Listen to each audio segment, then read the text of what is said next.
Hello everyone, Assalamu alaikum. This is the same Sir Pasha back with more lectures on vectors. अच्छा, अब finally काफ़ी lectures हो गए जिस पर हमने ये डिस्कशन की कि भाई how do we find the resultant of two और मोर वेक्टर्स, और बड़े तरीके हमने सीखे. आगे हमें और भी इस पर काम करने की ज़रूरत है. रिजल्टेंट निकालना तो हमारा ओढ़ना बिछोना है, वो तो पूरे 2 सालों में हमें करना ही है. बट अब एक मज़े की चीज़ आ रही है और थोड़ी डिफरेंट चीज़ आ रही है जो आपने ओ लेवल्स में नहीं पढ़ रखी है, और बड़ी सिंपल सी चीज़ है, कुछ तो मुश्किल चीज़ नहीं है, बट इट्स वेरी इंपॉर्टेंट कि आप उसको पूरी तरह से कॉन्सेप्चुअली समझ सकें. Because again this is going to be a concept of vector जो कि पूरा साल आप इस्तेमाल कर रहे होगे. तो I just really want to make sure कि भाई वो आप बिल्कुल कॉन्सेप्चुअली साउंड हो उसके ऊपर, बट थोड़ा पेशेंस से एंड तक सुनना पड़ेगा. ठीक है भाई. वो है the concept of resultant vector and components of a vector. देखिए, रिजल्टेंट तो आपने निकालना सीख लिया ना. अब ये कंपोनेंट ऑफ अ वेक्टर क्या होता है, जरा इसका कॉन्सेप्ट समझना है. बड़ा क्रूशल कॉन्सेप्ट है, तो बिना वक्त जाया किए आपको सिखाते हैं. देखो बेटा, ये है वेक्टर ए, ठीक है, और ये है वेक्टर बी. दोनों ऑर्डर में, ए जहां से खत्म हुआ, बी वहां से स्टार्ट हो गया. अगर मैं इनके स्टार्ट और एंड पॉइंट को मिला दूं तो ये बन जाता है वेक्टर सी. क्या बन जाता है? वेक्टर सी.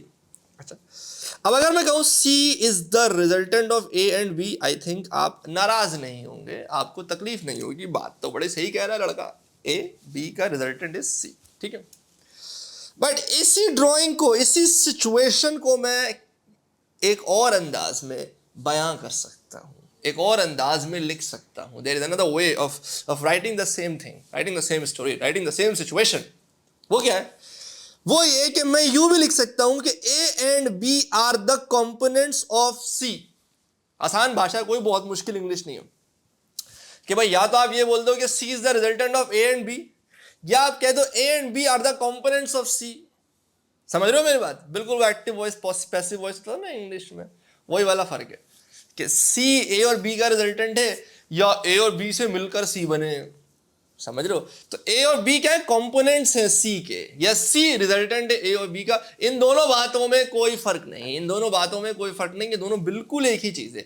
इधर you say C is the resultant of A and B, और you say A and B are the components of C. They both are the same thing. अरे बोलो ना, समझ आ रही है बात?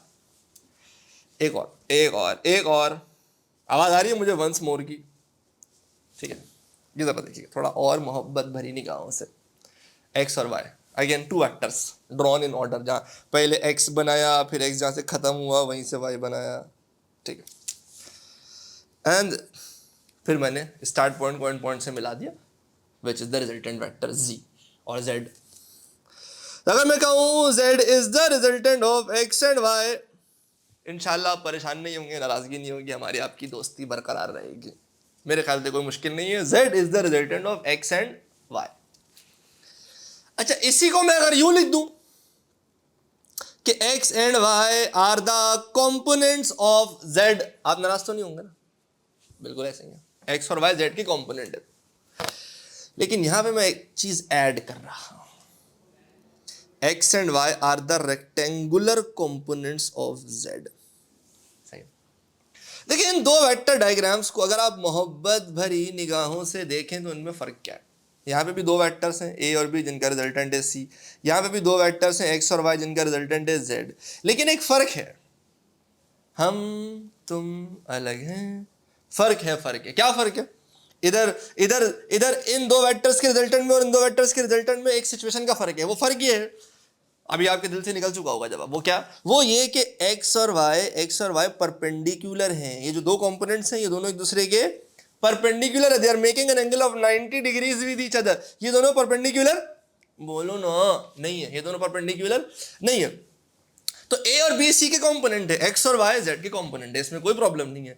लेकिन क्योंकि एक्स और वाई सिर्फ कंपोनेंट नहीं बल्कि परपेंडिकुलर कंपोनेंट है, यानी ऐसे कंपोनेंट्स हैं जो एक दूसरे के साथ 90 डिग्रीज का एंगल बना रहे हैं, 90 डिग्री का जाविया बना रहे हैं. तो जब 90 डिग्रीज का एंगल हो दो वेक्टर्स के बीच और वो किसी एक वेक्टर के कंपोनेंट हो, तो ऐसे दो वेक्टर्स का रुतबा फिजिक्स में बढ़ जाता है, उनका रिस्पेक्ट बढ़ जाता है, उनका एहतराम बढ़ जाता है. वो सिर्फ कंपोनेंट नहीं, वो रेक्टेंगुलर कंपोनेंट बन जाते हैं. क्या बन जाते हैं? वो बन जाते हैं rectangular components. So if there are two vectors of of a resultant, two components of a resultant vector such that the two vectors are perpendicular to each other. तो ऐसे दो वेक्टर्स को फिजिक्स में प्यार से, इज्जत से, एहतराम से सिर्फ कंपोनेंट्स नहीं बल्कि परपेंडिकुलर कंपोनेंट या रेक्टेंगुलर कंपोनेंट कहा जाता है. तो components that are perpendicular to each other, we call such vectors as the components or the rectangular components of a resultant vector. तो कोई मुश्किल बात तो नहीं है कि भाई रिजल्टेंट क्या है और कंपोनेंट क्या है. अब जो असल पार्टी होगी ना बच्चों वो अब शुरू होगी. ओ लेवल्स में भी आपने क्या सीखा था, टू और मोर वेक्टर्स का रिजल्टेंट कैसे निकलेगा. ए लेवल्स में भी देखा आपने, थोड़े से बेहतर वर्जन देखे, थोड़े से कंपैरेटिवली मोर चैलेंजिंग क्वेश्चन देखे. लेकिन असल पार्टी अब शुरू होगी. अब हम आपको रिजल्टेंट देंगे और हम आपसे कहेंगे कंपोनेंट निकालो, ये बताओ ये किन दो वेक्टर से मिलके बना है, वो कौन से दो वेक्टर से जो मिल जाए तो ये वेक्टर बना देंगे. तो अब हमें सीखनी है एक मजे की चीज. अब हमें उल्टा आना है. अब हमें रिजल्टेंट गिवन होगा और हमें उसके कंपोनेंट्स निकालने होंगे. और प्रिसाइजली पूरे ए लेवल्स में हमारा जो मेजर फोकस रहेगा, चाहे वो एएस हो चाहे वो ए2, हर दूसरे टॉपिक में जहाँ वेक्टर्स इस्तेमाल होंगे आप देखेंगे वहाँ पे हम वेक्टर को उनके कंपोनेंट्स में रिजॉल्व कर रहे होंगे. यानी अब तक हमने जोड़ना सीखा था, दो वेक्टर्स का रिजल्टेंट निकालना सीखा था. अब हम तोड़ना सीखेंगे. अब हम एक वेक्टर के कंपोनेंट निकालना सीखेंगे. अब हम ये सीखेंगे कि आखिर एक वेक्टर को कैसे उसके दो कंपोनेंट्स में रिजॉल्व किया जा सकता है. और यही है हमारे आने वाले लेक्चर्स का मुद्दा-ए बहस. और इतने मजे की चीजें और इतनी आसान चीजें कि अगर कॉन्सेप्चुअली समझोगे ना, यू टिप पे बैठ जाएगी. वो पूरे 2 साल हर दूसरी क्लास में इस्तेमाल हो रही होगी. अब देखिए मेरी बात समझे. मेरे पास एक वेक्टर है आर, एक रिजल्टेंट वेक्टर है, और मुझसे कोई कहता है यार इस वेक्टर के कंपोनेंट्स बना दो. क्या बना दो? दो कंपोनेंट बना दो. अब अगर आप मुझसे कहते हो ना एक वेक्टर के दो कंपोनेंट बना दो, तो there are infinite possibilities. There are infinite possibilities. क्या मतलब? आपको ठीक है सर, ये रहा एक वेक्टर, ये रहा दूसरा वेक्टर. भाई ये रिजल्टेंट है, एक यूं गया एक यूं आया, स्टार्ट और एंड पॉइंट सेम होगा है ना. ए और बी को अगर आप ऐड कर दोगे तो आर ही बन जाएगा. तो A and B are the components of R. अच्छा यही सेम वेक्टर है, आप देख रहे हो, यही सेम वेक्टर है, वही मैग्नीट्यूड, वही डायरेक्शन. लेकिन हो सकता है कोई दूसरा बच्चा है कह रहा सर ये हैं इसके दो कंपोनेंट, एक्स और वाई, ये हैं इसके दो कंपोनेंट. आपने दो कंपोनेंट बना दिए. यही सेम वेक्टर था आर. आप देखो ये मैं आपको जो समझाना चाह रहा हूँ ना कॉन्सेप्ट, वो जरा गौर से समझना. ये भी एक वेक्टर है आर. मैं आपसे कहूँ यार इसके कंपोनेंट बनाना है, दो कंपोनेंट बना दो. हो सकता है आप बोलोगे सर इसके ये दो कंपोनेंट पी और क्यू. तो भाई यहाँ पर भी A and B is the component of R, X and Y are the components of R, P and Q are the components of R. P and Q are the components of. इसका मतलब sir ये तो एक complete question हुआ ही नहीं कि यार मैं आपको एक वेक्टर दे दूं और मैं आपसे कहूँ यार इस वेक्टर के कंपोनेंट्स बना दो. नहीं समझ आ रही है मेरी बात. अगर मैं आपसे कहता हूँ कि भाई ये एक वेक्टर है, देखो अगर आपको मैं दो वेक्टर दूंगा, मैं कहूँ उसका रिजल्टेंट निकाल दो, तो सबका सेम आंसर होगा. सब उसका रिजल्टेंट निकाल के दे देंगे, टिप टू टेल रूल इस्तेमाल करके, वेक्टर्स को ऑर्डर में लगा के सब कुछ कर लेंगे. लेकिन अगर मैं आपसे कहता हूँ यार ये रिजल्टेंट वेक्टर है, इसके कंपोनेंट बना दो, तो क्लास में बैठे हुए शायद 100 बच्चे 100 अलग आंसर देंगे और 100 के 100 सही होंगे. तो ये तो क्वेश्चन मजे का नहीं बन पाया, ये तो काम की चीज नहीं हो पाई. अब मैं आपके सामने एक चीज करता हूं. मैं आपसे कहता हूं कि यार ये है एक वेक्टर आर, ठीक है. मुझे आप इसके दो कंपोनेंट्स बना दें, मुझे आप इसके दो कंपोनेंट बना दें, लेकिन एक कंपोनेंट अलोंग एक्स एक्सिस होना चाहिए और एक कंपोनेंट अलोंग वाई एक्सिस होना चाहिए. मैं एक्सिस डिफाइन कर दूं, मैं क्या कर दूं, मैं एक्सिस डिफाइन कर दूं, तो अब पूरी क्लास सेम आंसर देगी. क्या मतलब? अगर आपके पास, आपको दो ही वेक्टर बनाने हैं और आपके पास ऑप्शन ये है कि वो दो वेक्टर में से एक एक्स एक्सिस पे होना चाहिए, एक वाई एक्सिस पे होना चाहिए, यानी परपेंडिकुलर होना चाहिए और एक्सिस डिफाइंड है, तो अब आपके पास दो ही ऑप्शन है. सही ना, एक कोप्लेनर सरफेस पे, यानी जिस प्लेन पे है ही दो एक्सिस, और मैं आपको ऑप्शन भी ये दे रहा हूँ कि भाई आपको दो एक्सिस मैंने बना के दे दिया। मैंने कहा भाई ये एक्स एक्सिस है, ये वाई एक्सिस है, इन दो एक्सिस पर ही मुझे दो कंपोनेंट चाहिए। तो अब आप क्या बनाओगे, R1 R2। बहुत ज्यादा अगर कुछ डिफरेंट हुआ ना तो आप यूं कर लोगे कि यही वेक्टर है, कोई बच्चा यूं कर लेगा, ये बोलेगा सर नहीं है, पहले ये बनाऊंगा फिर ये बनाऊंगा। याद रखिएगा ये दोनों सेम है।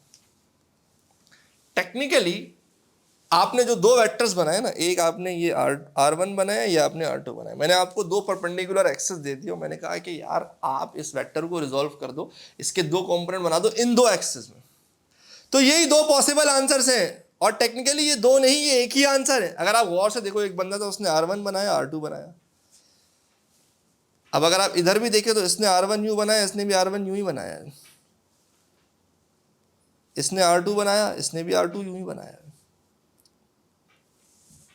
समझ आ रही है मेरी बात या नहीं समझ आ पा रही है? कि भाई अब सबका एक जैसा ही आंसर होगा, अब सबका आंसर एक जैसा ही होगा। बताने का मकसद ये है कि इससे पहले कि मैं आपको वेक्टर को रिजॉल्व करना सिखाऊं, तो मैं आपसे कहूं यार वेक्टर के कंपोनेंट बना दो, वेक्टर के कंपोनेंट बनाना सीख जाते हैं। वेक्टर के कंपोनेंट्स हम बना सकेंगे उस वक्त जबकि हमने क्वेश्चन में क्लियरली ये बताया जाए कि भाई ये एक वेक्टर है, या ये एक वेक्टर है, या ये एक वेक्टर है, या ये एक वेक्टर है, और इस वेक्टर के मुझे दो कंपोनेंट्स चाहिए जिसको आमतौर पर एक्स और वाई कंपोनेंट कहते हैं, या एटलीस्ट मुझे एक्सिस बना के दिया जाए। वो एक्सिस कैसे भी हो सकता है, बट वो एक्सिस देना पड़ेगा आपको कि भाई ये मेरा एक्स एक्सिस है, ये मेरा वाई एक्सिस है, या ये एक्स एक्सिस है, या ये वाई एक्सिस है, और इन दो एक्सिस पे मुझे वेक्टर के क्या चाहिए, कंपोनेंट्स चाहिए। मस्त जबरदस्त करके वेक्टर के कंपोनेंट बन जाएंगे। चिलिंग सीन है, इजीली बनेंगे। अभी उसका तरीका भी सिखाऊंगा मैं आपको, बट पहले कॉन्सेप्ट समझिए कि रिजल्टेंट क्या होता है और कंपोनेंट क्या होता है। जब मैं आपको दो वेक्टर देता हूँ, उसका रिजल्टेंट निकालता हूँ, वो सबका एक ही आंसर होगा, सबकी एक ही वर्किंग होगी। लेकिन अगर मैं आपको वेक्टर दे दूँ और मैं कहूँ उसके कंपोनेंट बनाओ, तो फिर तो 100 अलग आंसर हो सकते हैं। अगर मैं चाहता हूँ सबका आंसर एक जैसा हो, तो उसके लिए बड़ा इंपॉर्टेंट है कि मैं आपको एक्सिस डिफाइन करके दूँ, भाई ये एक्स है और ये वाई एक्सिस है। तो आने वाली क्लास में देखते हैं कि आखिर इन वेक्टर्स को इनके कंपोनेंट में कैसे रिजॉल्व कर सकते हैं। अपना बहुत ख्याल रखिएगा। अल्लाह हाफिज़।